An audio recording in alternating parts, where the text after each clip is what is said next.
स्वागत है दोस्तों। स्टडी फॉर यूपीएससी में हम लोग मॉडर्न इंडिया पढ़ रहे थे और मॉडर्न इंडिया में यूरोपीय कंपनी का आगमन पढ़ रहे थे। आज उसका पार्ट 4 है।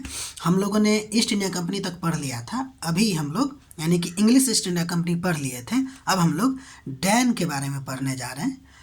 इस कंपनी की स्थापना जो है आपको 1616 ईस्वी में हुआ था और ये जो कंपनी थी ना वो स्पेशली ईसाई धर्म के प्रचार प्रसार में ही लगा हुआ था। ठीक है, फिर भी इसने कुछ कंपनी तो स्थापित किया ही था। जैसे 1620 ईस्वी में तंजौर के ट्रैंकुवर नामक एक जगह पे बस्ती स्थापित किया था। इसके अलावा 1676 के आसपास इसने सीरमपुर में भी कंपनी स्थापित किया। 1745 के आसपास इसने क्या किया कि सभी बस्तियां को या फैक्ट्रियों को ब्रिटिश को सौंप के भारत से निकल लिया। तो इसके बारे में इतना ही जानना है। स्पेशली ये बात याद रखिएगा कि वो लोग सिर्फ ईसाई धर्म के प्रचार प्रसार में ही लगे रहे। अगला कंपनी हम लोग पढ़ने जा रहे हैं फ्रांसीसी। ठीक है, तो देखिए फ्रांसीसी कंपनी की स्थापना जो है उस समय हुआ जब वहाँ पे लुई 14वां का शासन था। ठीक है, के समय एक उसका मंत्री था जिसका नाम था कोलवर्ट। इसके प्रयास से आपको 1664 ईस्वी में कंपनी द ओरिएंट नाम से फ्रांसीसी कंपनी की स्थापना हुई। सिंपल सी बात है, अगर आपसे पूछा जाएगा कि फ्रांसीसी कंपनी की स्थापना किसके शासनकाल में हुआ, तो भाई लुई 14वां के काल में। किसके द्वारा किया गया था, तो उसका एक मंत्री था जिसका नाम था कोलवर्ट। ठीक है, कब हुआ, तो 1664 ईस्वी में। उसका नाम था कंपनी द ओरिएंट। ठीक है, ध्यान दीजिए यह मुख्यतः सरकारी कंपनी था। ठीक है, इसने जो अपनी पहली फैक्ट्री स्थापित किया वो सूरत में किया 1668 के आसपास में। फ्रैंको कैरो एक फ्रांसीसी व्यक्ति का नाम आता है, उसके द्वारा स्थापित किया गया था सूरत में पहली फैक्ट्री। उसकी दूसरी फैक्ट्री आपको उसके 1 साल बाद मसूलीपट्टनम में स्थापित हुआ। ठीक है, 1673 ईस्वी में आपको फ्रैंको मार्टिन ने पांडिचेरी में आपको क्या किया कि कंपनी स्थापित किया। और ये जो कंपनी था ना वो आपको वलीकोंडापुरम के मुस्लिम सूबेदार जिसका नाम था शेर खान लोदी, उससे ये जगह लेके उसने क्या किया था, आपको इस कंपनी की स्थापना किया था। ठीक है, इसके अलावा 1674 ईस्वी में उसने चंद्रनगर में भी कंपनी स्थापित किया। 1725 के आसपास माहे और फिर 1739 में आपको कराईकल में भी अपना कंपनी स्थापित किया। ठीक है, तो यहाँ तक हम लोगों ने यूरोपीय कंपनी का आगमन पढ़ा। ध्यान दीजिए यूरोपीय कंपनी का आगमन अभी खत्म नहीं हुआ है। आप ये भी देखे होंगे कि हम बहुत सारा युद्ध छोड़ दिए हैं, या फिर कर्नाटका वार तो बहुत ज़्यादा इम्पोर्टेंट है, कर्नाटिक वार वो भी छोड़ दिए हैं। तो आपको एक प्लान बताते हैं हम लोग कैसे पढ़ रहे हैं उसके बारे में।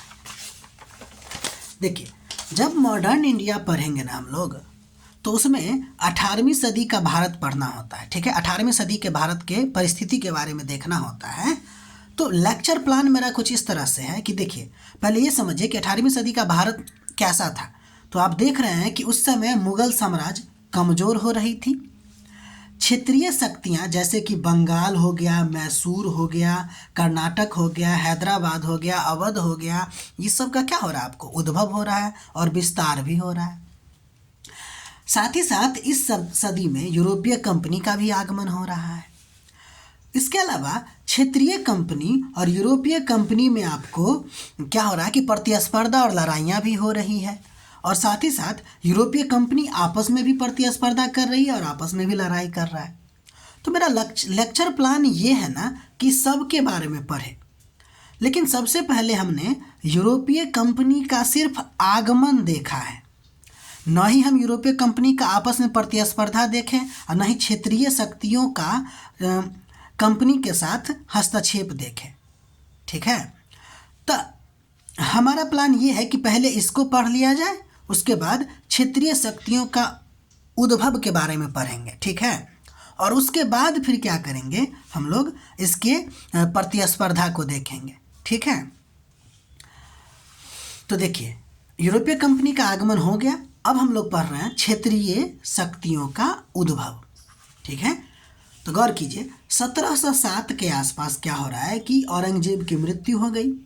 औरंगजेब की मृत्यु के बाद ही हुआ ये कि साम्राज्य का विघटन शुरू हो चुका था, ठीक है, शुरू हो गई और भारत में अनेक छोटे छोटे राज्य स्थापित हो गए।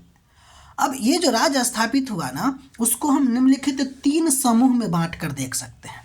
एक समूह तो वो था जो मुगल अधिकारियों के द्वारा ही स्थापित किया गया राज्य थे, जिसमें बंगाल हो गया, अवध हो गया, हैदराबाद हो गया, कर्नाटक हो गया, ठीक है। कुछ ऐसे राज्य होंगे जो विद्रोह के माध्यम से स्थापित हुआ होगा, जैसे मराठा हो गया, सिख हो गया, जाट हो गया, अफगान हो गए, ठीक है। और कुछ ऐसे भी राज्य हैं जो मुगल परिधि में था ही नहीं, यानी कि मुगल साम्राज्य के परिधि में था ही नहीं, उससे बाहर था। उसमें था आपको मैसूर, कालीकट, त्रावणकोर का राज्य, ठीक है। तो उम्मीद है अब आप लोग समझ पा रहे हैं कि हम लोग क्या पढ़ने जा रहे हैं, ठीक है।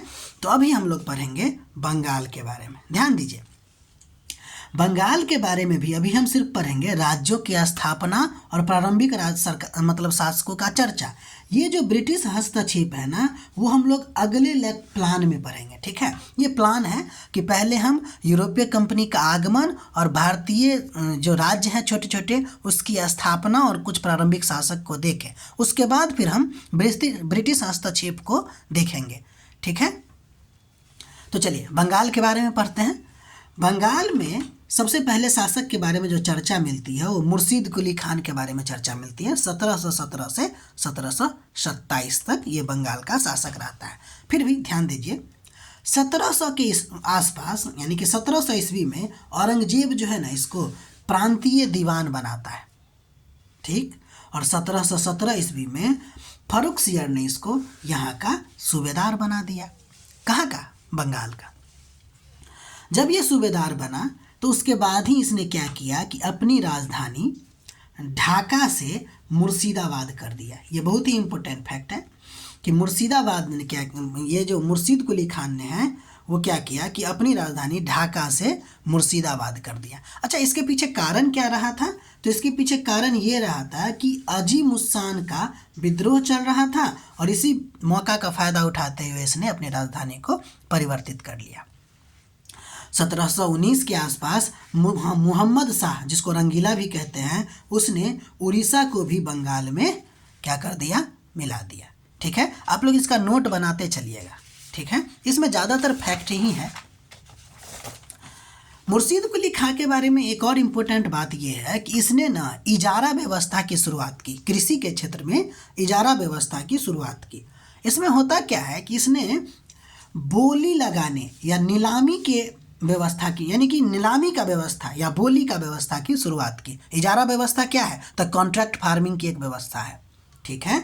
मतलब इसमें होता ये है कि अब देखिए, नीलामी की व्यवस्था जब होगा, यानी कि इजारा व्यवस्था से होगा क्या कि राज्य की आय तो बढ़ेगी, लेकिन किसानों की आर्थिक हित जो है नकारात्मक रूप से प्रभावित होगा। अब समझिए ना, कॉन्ट्रैक्ट फार्मिंग में कैसे होगा? तो होगा ये कि ये जो इजारा व्यवस्था है उसके अंतर्गत क्या किया होगा कि ये जो जमींदार लोग सब है वही लोग बोली लगाएगा, और आप जानते हैं कि जितना ज़्यादा बोली लगाएगा उसको दिया जाएगा वो कि चलो अब उसका तुम देखभाल करो। तो बताइए, आप जितना पैसा लगाइएगा उससे ज़्यादा वसूलने की कोशिश कीजिएगा ना। तो जमींदार लोग तो बोली लगा रहा था, ठीक है। अब जमींदार बोली लगा के उस खेत का मालिक हो गया, अब उस जगह का मालिक हो गया। अब उसको क्या करना है कि इससे ज़्यादा पैसा अपने आप को वसूलना पड़ेगा, इसलिए वो क्या करेगा, किसानों पे बहुत ज़्यादा टैक्स इम्पोज कर देगा। इससे क्या होगा, किसानों की जो हित है ना वह नकारात्मक रूप से प्रभावित होगी। वो इस बात को समझ रहा था, इसलिए उसने क्या किया कि किसानों को तकावी ऋण दे दिया। अगर आपसे पूछा जाएगा कि तकावी ऋण क्या होता है, तो कृषि के विकास के लिए जो ऋण दिया जाता है वो तकावी ऋण होता है। उम्मीद है समझ गए होंगे। इसके समय में कुछ विद्रोह होते हैं, जैसे सीताराम राय का विद्रोह, गुलाम मोहम्मद का विद्रोह, उदय नारायण का विद्रोह, सुजात खान का विद्रोह, ये सब इसके समय में आपको होता है। ठीक है, उम्मीद है आप लोग हमारा लेक्चर प्लान भी समझ गए होंगे और हम आपको कितना डिटेल में पढ़ा रहे हैं ये भी आप लोग को समझ में आ रहा होगा। ठीक है, तो यहाँ तक आप अपना नोट बनाइए, अपना पढ़ाई कंटिन्यू करते रहिए, बार बार रिवाइज कीजिए। ठीक है, और हमें लाइक और सब्सक्राइब भी कीजिए। ठीक है, मिलते हैं हम लोग अगले वीडियो में।